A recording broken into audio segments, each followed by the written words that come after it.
Douglas Bickford. It is 10:13 a.m. here on the 30th of December 2021 in my hometown, Klamath Falls, broadcasting live out of my 104-year-old house that I bought and paid for cash. Okay. And that was because I got out of a toxic relationship almost 14 months ago on the 2nd of January 2020. It'll been 14 months.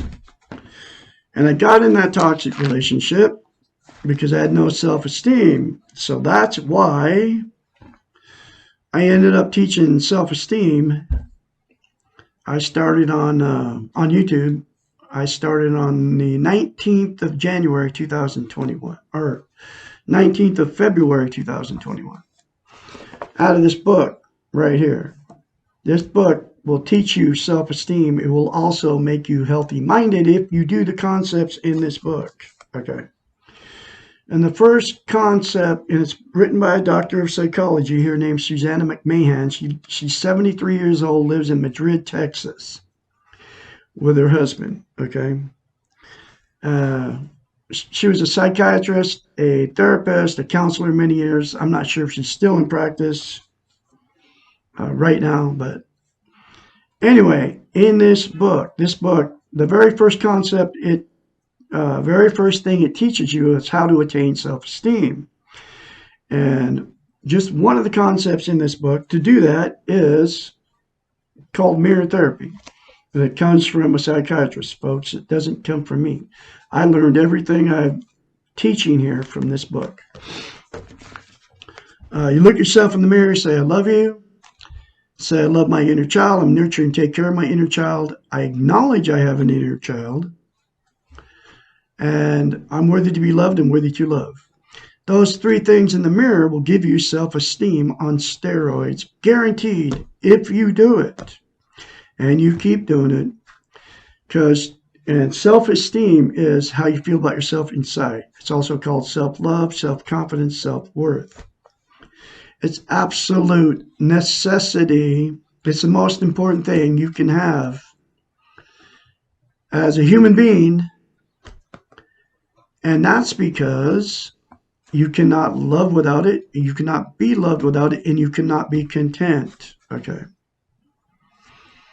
And you got to wonder why nobody's teaching it.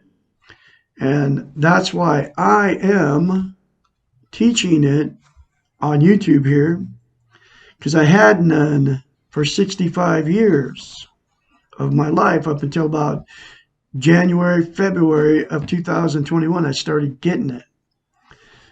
After I got away from a alcoholic, abusive woman that I got involved with. In 2017, May of 2017, I put an ad on Craigslist looking for a woman because I had no self-esteem back then.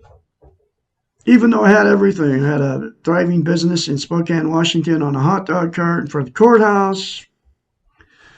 I had a house paid for in cash, beautiful 2001 Marlette, 3-bedroom, 2-bath, and a beautiful park in Spokane, Washington with all the amenities, including a weight room, swimming pool, jacuzzi, sauna, you name it, I had it in this place. Very cheap space rent. I owned it outright. I had $35,000 in silver in a safe in my house. 4 cars. I had it all, but what I didn't have was self-esteem because of my sexual abuse as a child. Okay. Sexual, emotional, physical abuse from my parents. And I married this woman because I had no self-esteem after 3 weeks of meeting her on Craigslist.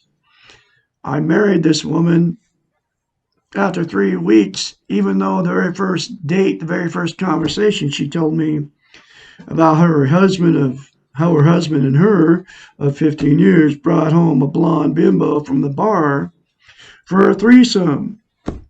I still married her 3 weeks later, even after she was bragging about how good the woman kissed, how gorgeous this blonde bimbo was that they brought home from the bar to have sex with. And how she was way better kisser than her husband. And how this blonde bimbo didn't want to have sex with the husband, just wanted to have sex with her because she was so freaking gorgeous. And this is the very first date, the very first conversation. And Umwa still married her after 3 weeks because I had not one iota of self-esteem. I wasn't looking for a woman to go have a threesome with at pick up in a bar and have a threesome with. I was looking for somebody to love me when I put an ad on Craigslist. That's what she liked to do. She was married to this guy for 15 years. Okay.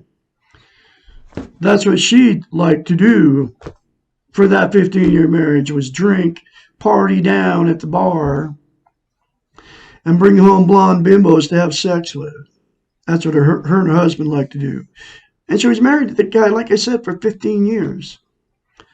And if I would have had self-esteem at that point, I would have walked out as soon as she said that, bragged about it. She was bragging about it. As soon as that came out of her mouth, how she bragged about, all of it, okay, I would have walked out the freaking door and never looked back and never, ever called her again. But I didn't have any self-esteem.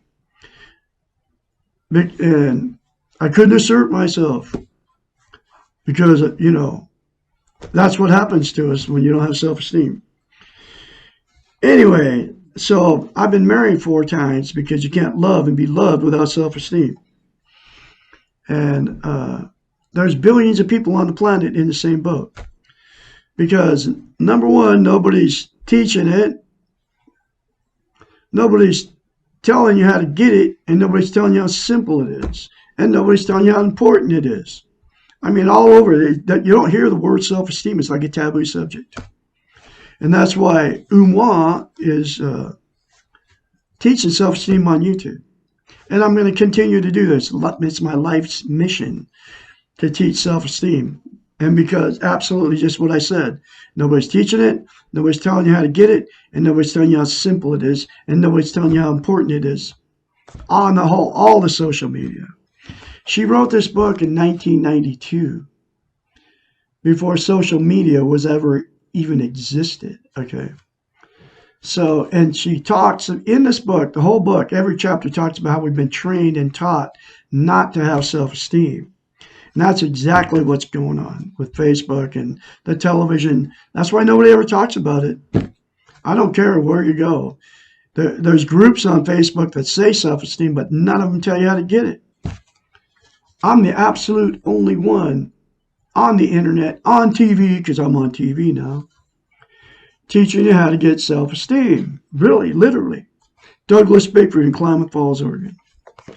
And those 3 things in the mirror, folks, will give you self-esteem on steroids.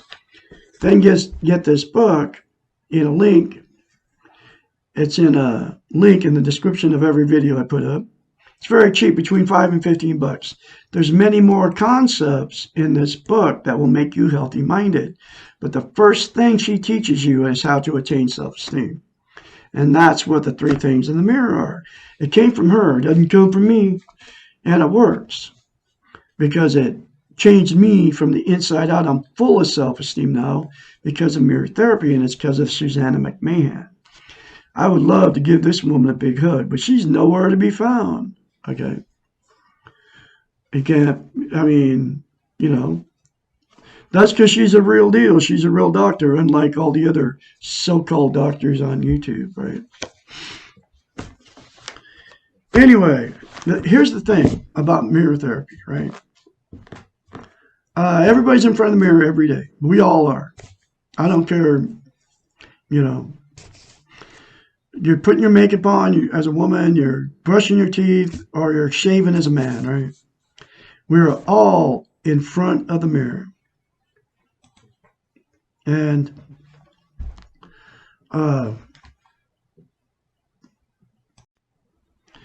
we're all in front of the mirror every day, 100% of the population of the planet. And I'm going to say 100% of people, when they get in front of the mirror, guess what you say about yourself?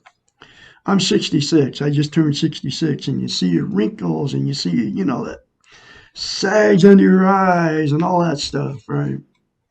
And especially if the light's coming through the window, the sunshine, then you can really see the imperfections in your face, right?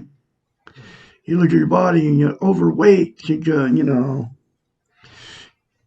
eat too much or whatever. I mean, we all age because we're all imperfect. And so you say bad things about yourself, no matter what it is. And you know why you do that? Because you cannot lie to yourself in the mirror.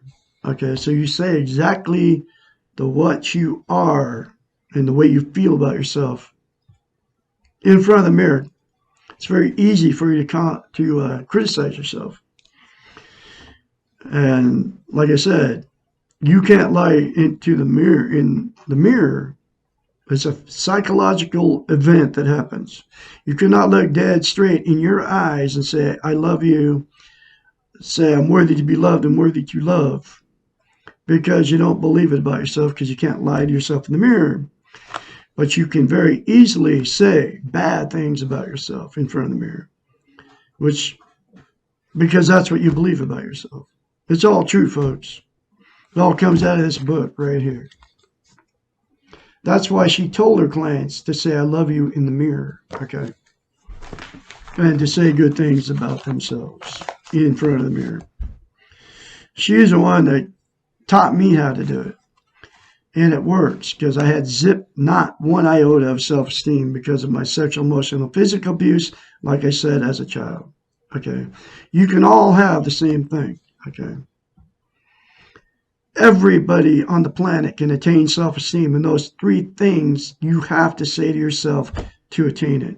Because you cannot attain self-esteem without acknowledging you have an inner child, without saying I love you to your inner child, and without saying I'm going to nurture and take care of you. And the reason that is because your inner child is you are mature emotionally.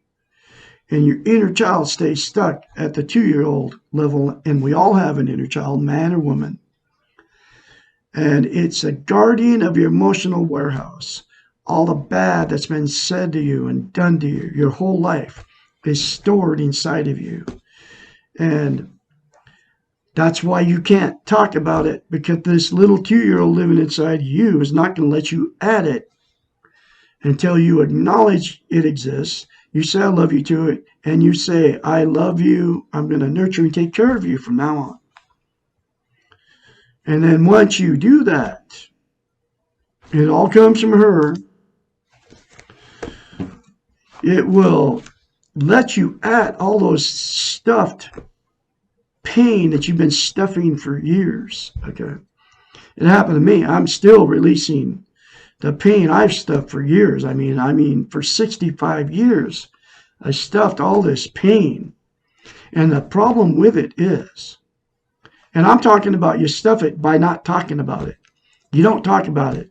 You will not, because it's not letting you at, your inner child's not letting you at it. Okay.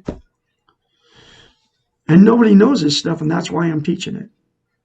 But anyway,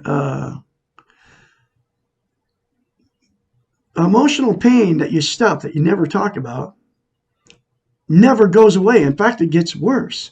So then you stuff more and more pain on top of it, and you keep stuffing all this pain. And that's why you can't talk about it, because your inner child's not letting you at it. But as soon as you say those three things to yourself in the mirror, it will let you at it. Okay. And can you believe it? Nobody's teaching it except for Douglas Bickford out here on YouTube. And it's that important, folks, because stuff pain never leaves. In fact, it gets worse. It gets worse and worse. That's why people commit suicide, because they got all this pain they've never released. And I'm talking about the way to release it is just talk about it. Whether you just talk about it to whoever you call God, if you don't even call God God, if you don't even believe in it, just talk. Just get it out. I do it all the time. I mean, I think about stuff that's happened to me 40 years ago when I was 20 years old. Like, it's that stuff I can remember, my high school days and all that, because I had all this stuff pain. Anyway, I am teaching self-esteem out of her book, and I have been, like I said, since February 2021. And I'm very confidently spreading her message because now I have self-esteem, even though I don't know if anybody's watching me or not. I'm going to continue to do this and teach self-esteem because nobody's doing it. And because it changed my life, okay? And it can all change yours too, because I do really care about you out there. Because I've been in your shoes. I'm not in that same boat anymore, man. I'm facing all my pain and all my fear. I'm facing it because there's nothing else you can do about it. And what people do, before I get into this next chapter, what people do that don't have self-esteem, you can't be content without self-esteem, right? So what people do is use drugs, alcohol, sex, TV, food, religion. You use another person, you use material possessions, or you use money to try to be content. And those things are all called externals. They're out of this book. They're outside of yourself. They will never, ever make you content. Content is how you feel about yourself, it's called eternal peace. It's the same thing, right? And those 9 things will never, ever make you content, give you eternal peace. They'll make you happy momentarily, and it's never permanent, those 9 things, okay? And drugs, right? And you can include caffeine and nicotine. Unless you're drinking decaffeinated coffee, you're getting caffeine in that coffee. As drugs, because they are drugs. And they're classified, coffee's classified as a stimulant. And it's also, nicotine is classified as nicotine is like an opiate. It calms you down. That's why people light up a cigarette when they get stressed out. I was with a woman that smoked. She'd get stressed out, she'd light a cigarette, right? We'd fight and she'd light up a cigarette when she got stressed out. But, and then coffee's a stimulant, makes you feel better. They all make you feel better, okay? Same thing, any of the drugs, marijuana, any of the illegal drugs, the prescription drugs that your doctor prescribes to you. Most of the time you're taking to make yourself feel better, and they're all temporary, okay? Then you get addicted to all this stuff. Alcohol the same way. You get addicted to it. I don't care where it comes from. Beer, wine, hard liquor, You actually get addicted to it because you're using alcohol to make yourself feel better, and you can't tell me that you're not. People want to deny that they're using alcohol to make themselves feel better, right? But you are. There's no other reason to drink alcohol except to make yourself feel better. If you like fruit juice, drink stuff without alcohol in it, right? If you like beer, drink near beer, the stuff that don't have alcohol in it. You're drinking the alcohol to make yourself feel better. That's what you're using alcohol for. And you can't deny that you're not. You are. The woman I was married to drank wine, right? She would never admit that she was drinking the wine to make herself feel better. It was like, oh, I just like the taste of wine. And she was lying to me. And I kept telling her, you're not drinking wine because you like the taste of it. The stuff tastes nasty. All of it does. Anything with alcohol in it does. You can't tell me you like the taste of whiskey. Okay, it's nasty. It's like drinking radiator fluid. So anyway, you get addicted to alcohol, and you keep drinking it because it makes you feel better. It's always temporary. Sex, same thing. You have sex, it makes you feel good, and then you have to have more sex to get the same good feeling. Food, exact same thing. You eat when you're hungry, then you overeat because it makes you feel better, and then you get overweight. Then that makes you feel worse about yourself. Television, same thing. You turn it on, makes you feel better for a moment, and it's never permanent. It's always temporary. Uh, Religion, same thing. You turn on you go to the church, no matter which one it is, Muslim, Christian, Seventh-day Adventist, Mormon, Jehovah's Witness, Episcopalian, Catholic. You go to the church, you give them the money, you hang out with all those people, you go to the Friday night potluck, and then when you leave, you don't feel good about yourself anymore, then you go back to get to the church to make yourself feel good.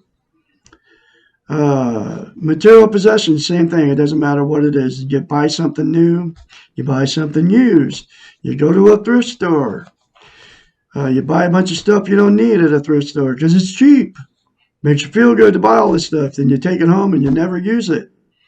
Buy a new car, and the new car makes you feel good at first, and then it never lasts, right? Then you got a huge car payment, huge insurance.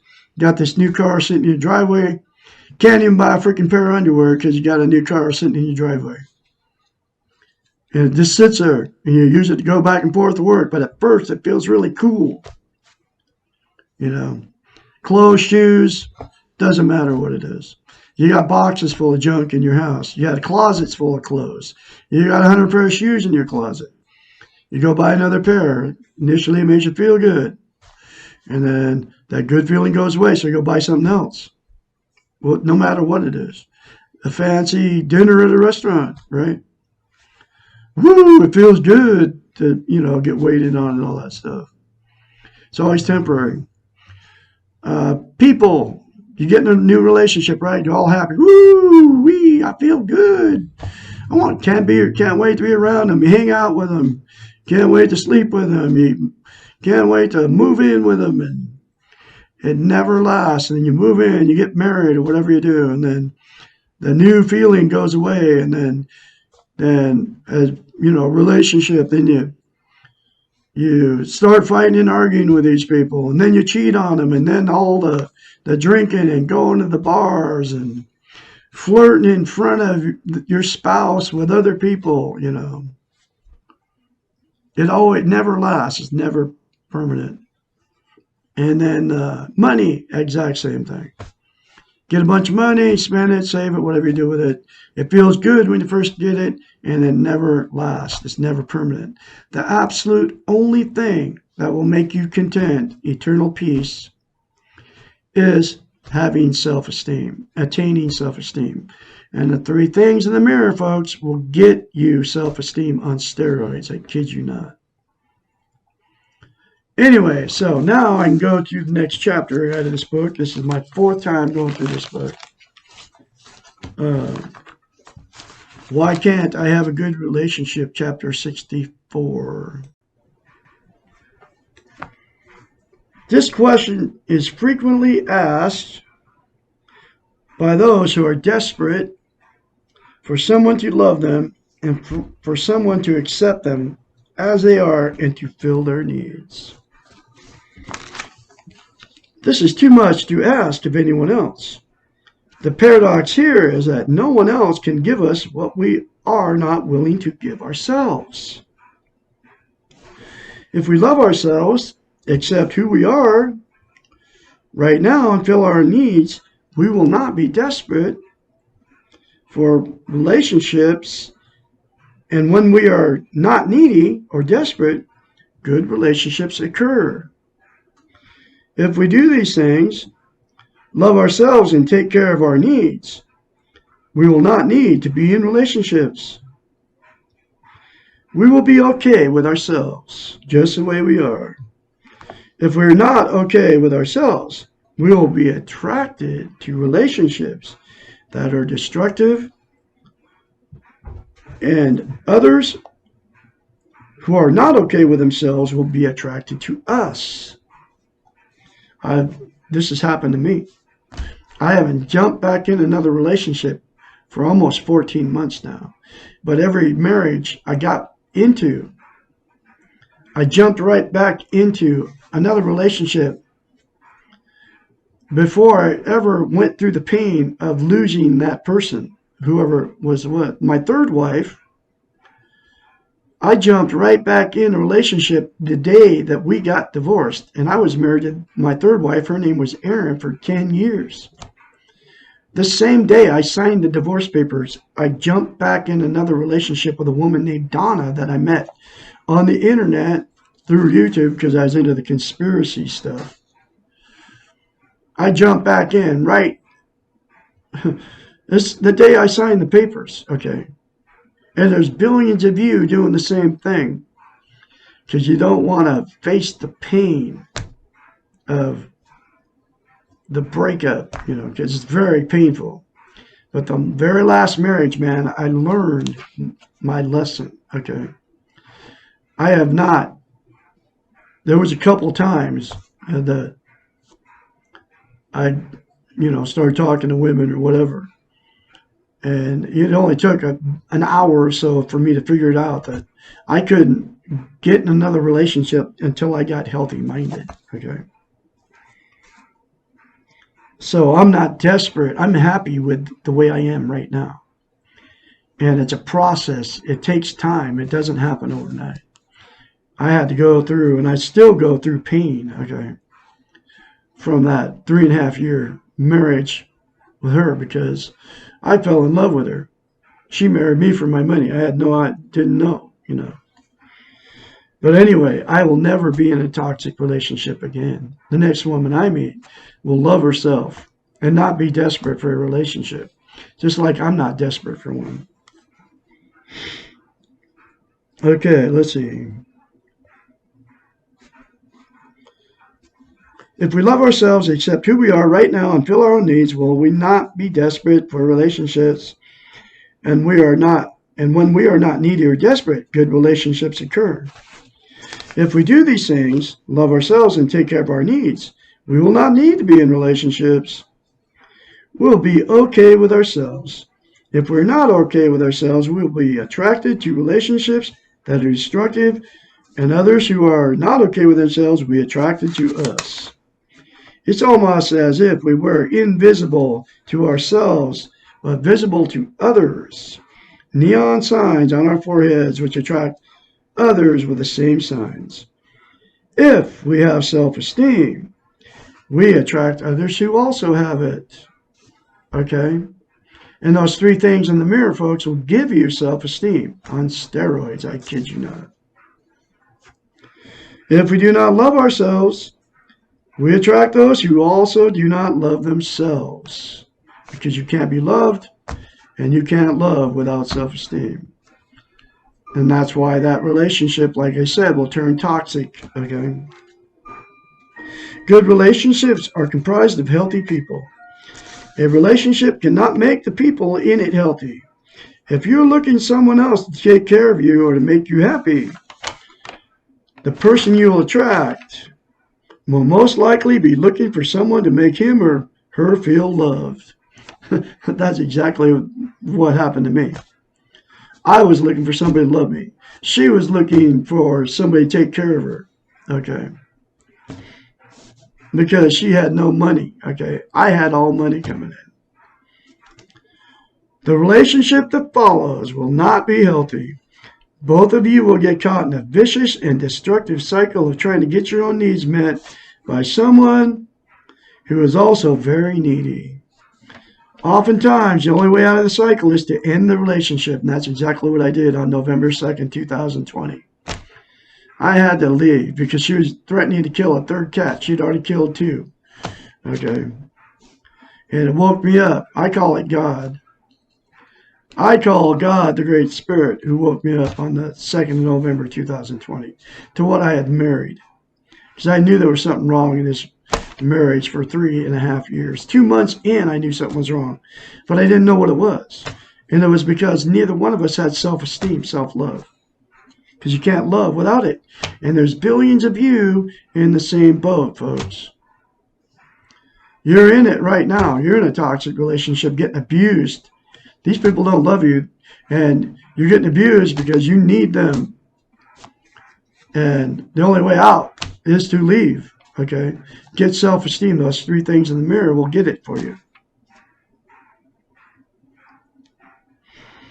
And if you do not learn how to correct this by taking care of yourself before you begin a relationship, chances are you will repeat the cycle over and over again. I've done it 4 times in marriages. Not this time. Ever again will I ever be in a toxic relationship.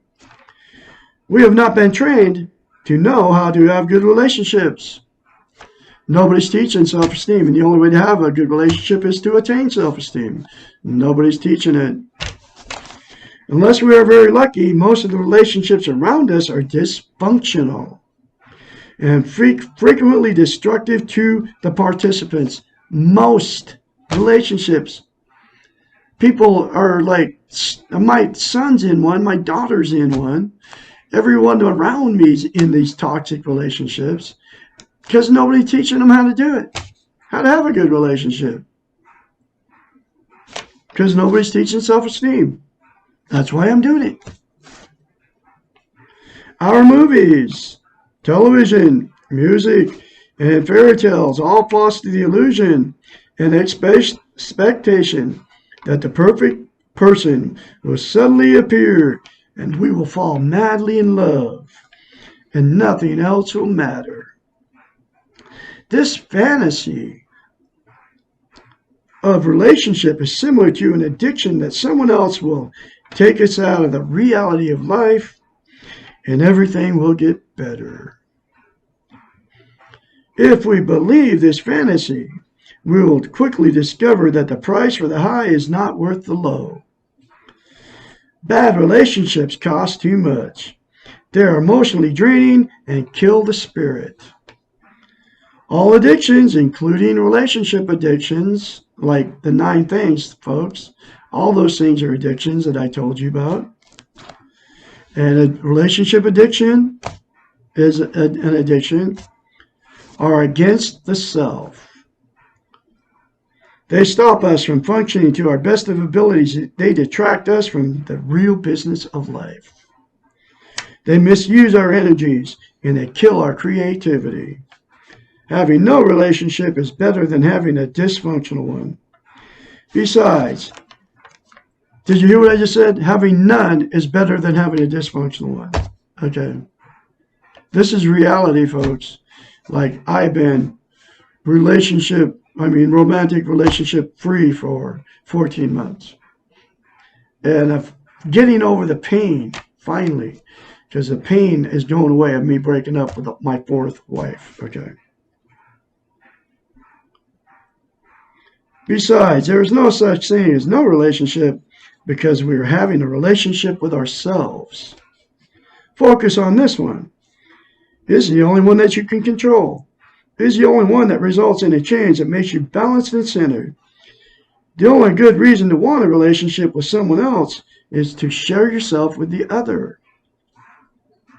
If you begin the relationship by feeling less than worthy, less than deserving of love, how can you expect the relationship to be better than what you are bringing into it? An analogy would be going into battle without weapons, without armor, without training, and expecting to win. Impossible. You are more than your relationships, and your relationships can never provide more than what you are willing to do for yourself. Boom, period. Get this book, folks. Say those 3 things and do the other concepts in this book. Do those 3 things to your mirror self daily. I can be your mentor when you start going through this change. 458-232-5238. I'll have another chapter tomorrow, which will be Why Can't I Fall in Love with the Right Person? Chapter 69. Remember, you are good. You were born good. You will leave good if you accept that you're good. You're beautiful people. Y'all have a great day, and I'm going to talk to you tomorrow.